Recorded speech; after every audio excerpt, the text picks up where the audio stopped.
In 1826, Furman University was founded in Edgefield, South Carolina, as an all-men's school with a concentration in theology. The school moved to the beautiful Greenville, South Carolina in 1851, where it resided in the heart of downtown, overlooking the Reedy River. Originally, there were only two academic buildings, the primary one being Old Main, which housed the iconic bell tower. As the years went on, more and more buildings were erected, and the school became a staple in the life of Greenville residents.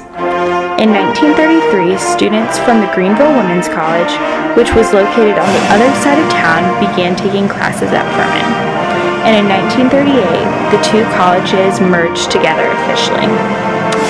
After the merging of the two schools and a rise in student enrollment after the Great Depression, Furman realized that having two separate campuses roughly a mile apart from one another was not working. The space in the downtown area was limited, and they inevitably decided to move the entire campus 5 miles down to Poinsett Highway to Furman's current location. The school provided all new facilities, but they brought parts of the old campus to the new campus. Even to this day, you can see various plaques, signs, and memoirs of the old campus.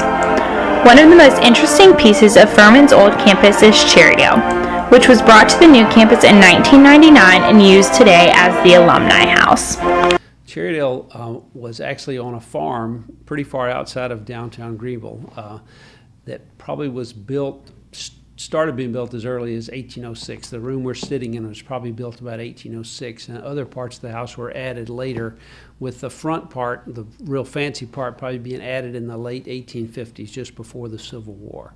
And it's been modernized through the years. Obviously, back then it didn't have bathrooms or anything like that, but the Furman family bought it in about 1850 when Furman moved to Greenville from one of their many places that Furman was. And because it was about 7 miles outside of town, President Furman actually had a house on campus where he lived during the week, and he probably just came and stayed at Cherrydale on the weekends and in the summertime. Furman didn't run 12 months a year like it does now, where the president has to be here all the time. Having Cherrydale on campus not only adds to the history of the university itself, but it also gives meaning to so many past, present, and future Furman students. I think it's been excellent for our alums because it actually gives them a place to call home. Because when you're a student, the campus belongs to you. The dorms and the library and things like that. When you come back, the campus still belongs to the students, even though you would like for it to be your own. So this actually gives them a place to call home when they come back for homecoming and lunch on the lawn and things like that. And we use it for lots of different events. But it was a great decision that I was not around to make it the home of the alumni office. The second oldest building on Furman's campus is the Old College. It was built in 1851 and was actually used as classrooms while Old Main was being built. When Furman moved out to the new campus in 1958, they decided to bring the Old College with it. It is located right next to the bell tower on the north end of campus. Quaternion, a men's honor society on campus, actually still meets in the Old College on a regular basis. As was said before, you can still see various pieces of the old campus all throughout Furman today.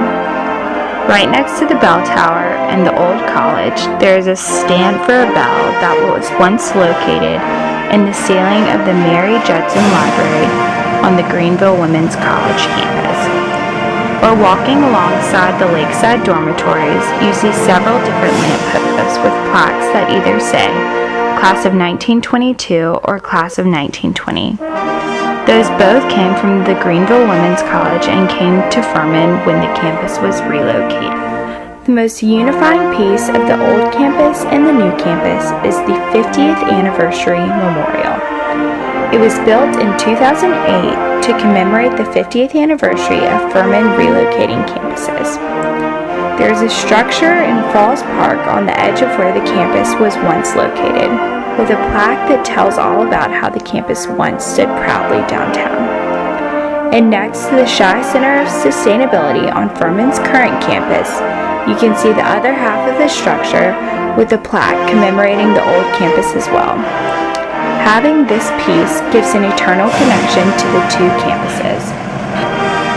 Although no buildings remain from the original campus, we can still see parts of it everywhere we go. In the words of the great Mark Twain, history doesn't repeat itself, but it does rhyme.